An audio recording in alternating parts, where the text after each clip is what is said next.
Hello friends, welcome to my channel Sushant Chess Wise. Today we are going to look at the next opening, that is the French defense. We are going to learn how to play against the French defense with white. Okay, the line we are looking at is the French advanced variation. Let's see. E4, E6, D4, D5, and now the move E5 is called the French advanced variation. The pawn has advanced and this gives rise to advanced pawn structure. Okay, so the pawn has been pushed ahead, that is why the name advanced variation.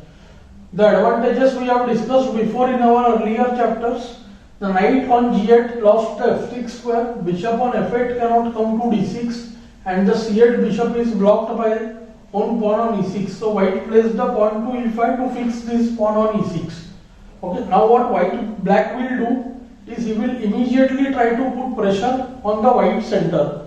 So this pawn center has to be guarded properly, and black uses the move now to attack the white center. So c5, immediately putting pressure, c3. Now white wants to keep the center pawn protected very well.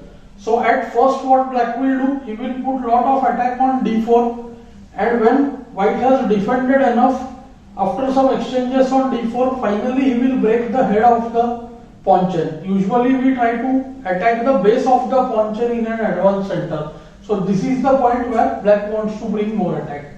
Here some black players start with the move qb6, which stops the move be3 because b2 will be hanging. But nc6, nf3, qb6 is more popular move order. So let's see, we can get the position by nc6, nf3, qb6, and also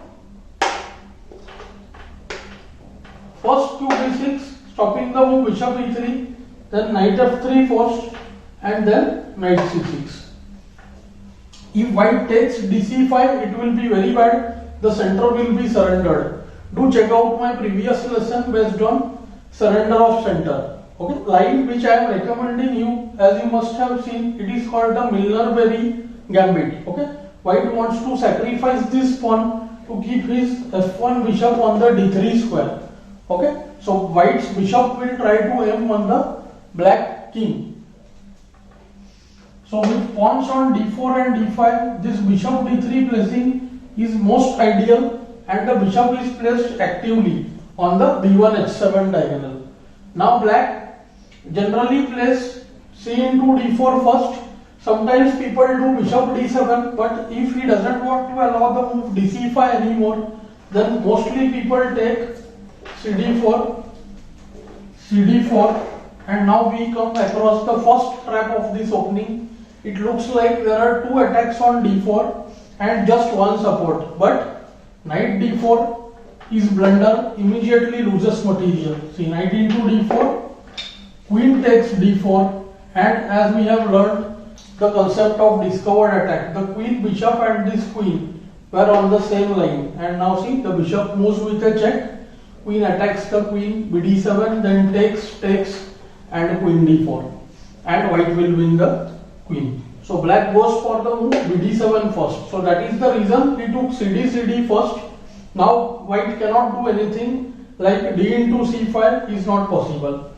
So now white has to make up his mind. Mostly when we play bd3, we don't want to support by bc2 and all, we don't want to protect the d4 pawn anymore. Now white can give up this d4 pawn in two ways. Mostly people play castle here, but I somewhat like the move order knight c3. We reach the same position, but the benefit is this. See, after knight into d4,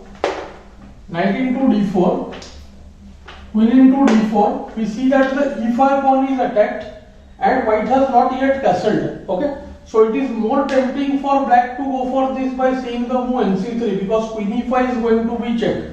So white plays castle here anyways. So this position we would have got anyways, even if we would have started with castle.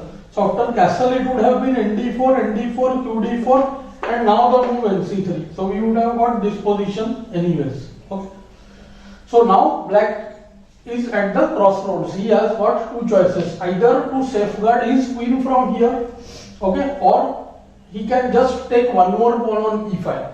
So this opening which I am recommending you can play it easily till you become a rated player. And now what happens? We will look at the queen e5 variation today, and in the other next lesson when I discuss second part of this Milner Gambit, that time we will be looking at the main moves. So let's see what are the moves for black. One is queen e5. One of the main move is a6. White now threatens knight b5.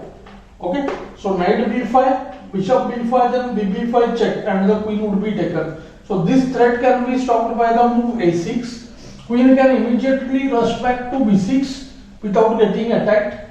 Okay, a6 is the main move, we must say, and queen e5 is what we are going to discuss today.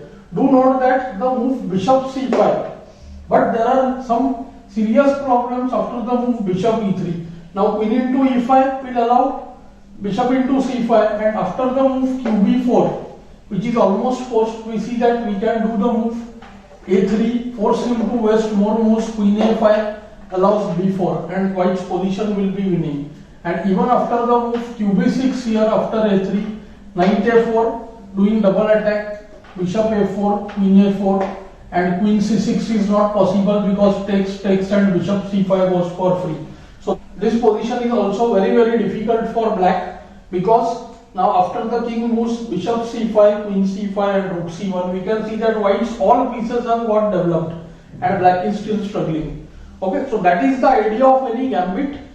I have discussed before, whenever we are sacrificing, we sacrifice a pawn here, we sacrifice for more development, okay, or superior center control. That is the gambit all about.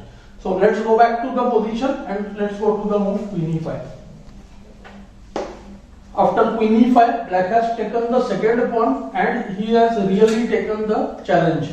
But frankly speaking, this is too risky and white gets winning position in mostly all the variations.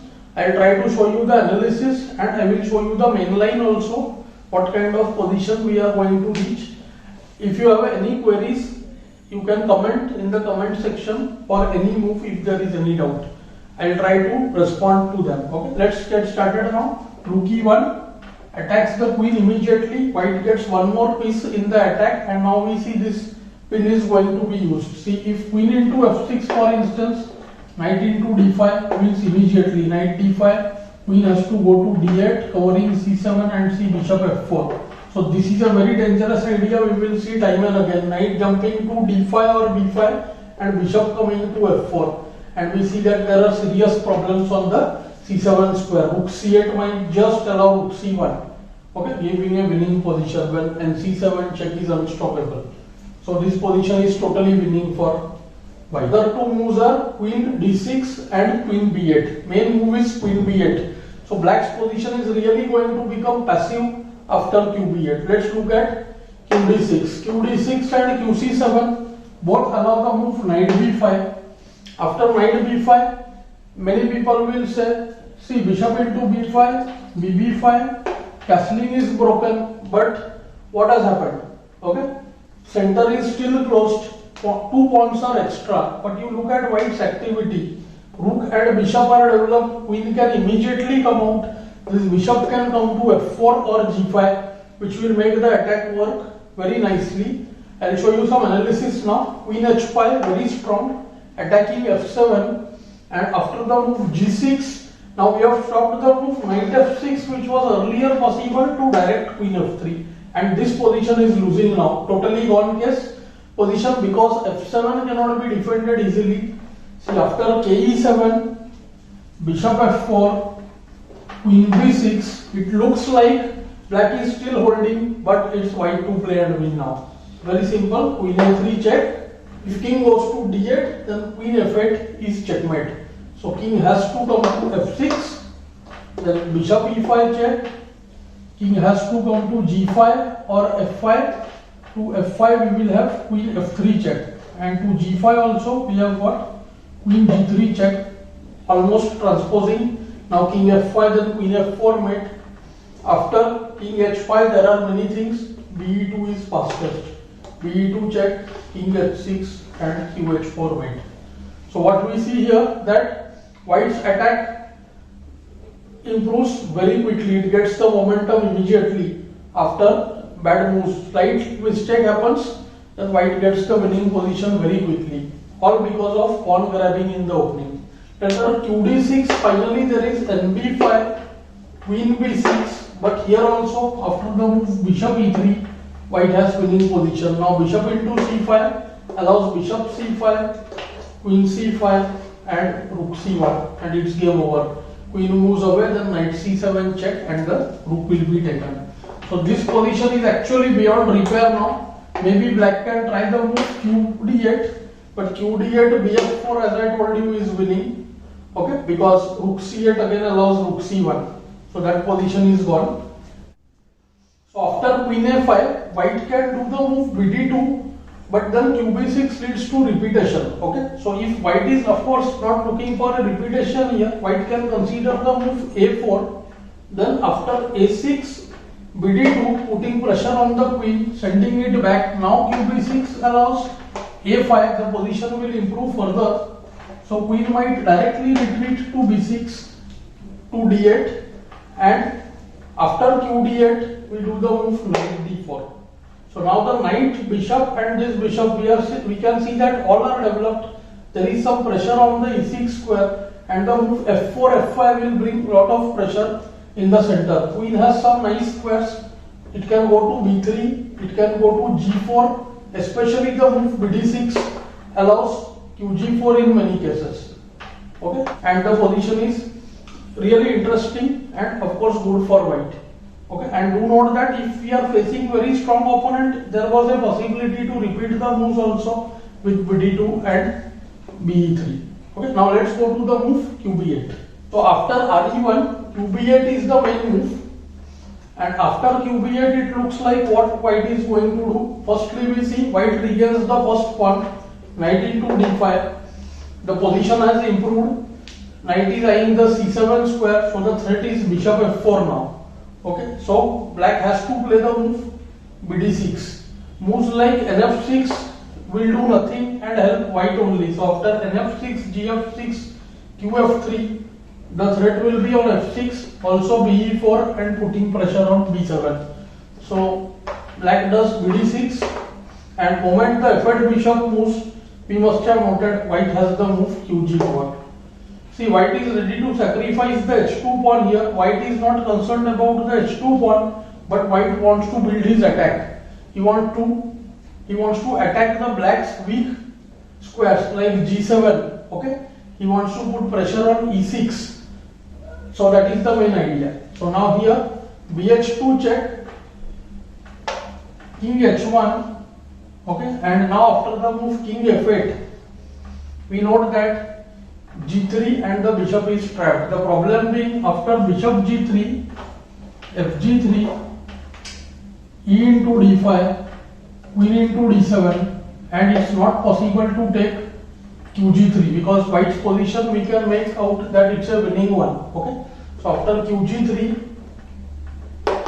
there is no big threat as such. Queen H3 is guarded.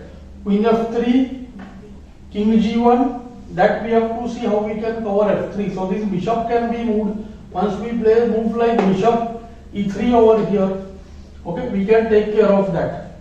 So now let's say QF3 check. King can just move to H2. Queen H5 check, and the checks can be all stopped by KG2. Now we note that these three checks are all totally stopped. Queen guards G4, bishop guards G6, this bishop guards G5, and bishop C5 check is threatened.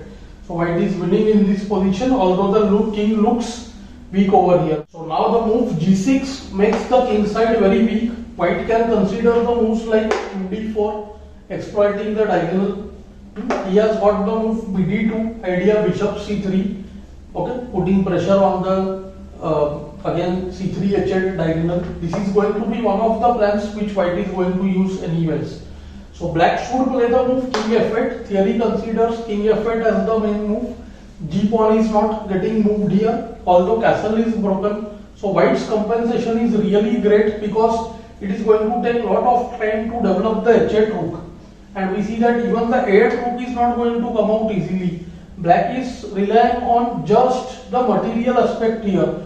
He's trying to get h2 now. He's trying to develop nf6. We can note that nf6, gf6, bh6 is not going to help black. The position is really in, we can say, critical over here for black. Okay, if black goes for the move now, white's, as I told you, white is eyeing for this diagonal. So white goes for the move bd2, taking care of two diagonals. One, this bishop can come to b4. After bb4, qb4, it is very good. Okay, and second, this bishop is eyeing the c3 h8 diagonal, from where it is going to become very active.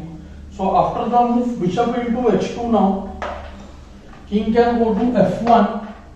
Okay, so king h1, then g3, there could be some problems based on bishop c3. But now what will happen? g3 will track this bishop, and after the move bd6, black is forced to retreat the bishop. Then after bishop c3, we can say that white's initiative has become so much that we can soon get a winning position. Now see, f6 forced, g6 cannot be played, h8 is going, knight f6 cannot be played. We can look at both bf6, gf6, nf6.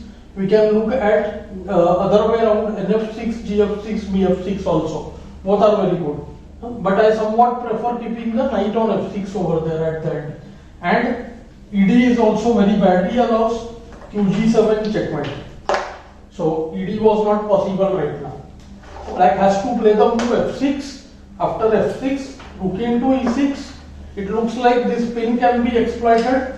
But qc8, then just re1. See how nicely all white pieces have piled up. Some tactics black can try a little bit here and there, like h5, where we have to keep the e6 rook supported. Let's say queen f5. But now after bishop e6, rook e6, the position is totally gone. Firstly, d6 is hanging. This knight is not able to move freely. The move knight f6 will allow rook into f6, gf, queen f6 check, which is going to mate him very quickly. Let's see, rook f6, gf6, queen f6 check, king g8 is possible, then qg7 mate, and after king e8 there are literally too many things. One, I simply like qd6 idea, qe7 mate, and bishop g6 mate. So this position I think is totally winning. See, look at the bishop pair, look at the black rooks, okay, look at the knight. So white position is of course winning. So we can conclude that this line offers very good play, and next class or maybe in few more lessons we will be looking at the main line, that is the move a6. So this will enable us to play the line confidently against the French defense. I hope you enjoyed this lesson. Do like, share and subscribe the channel. Thanks for your time.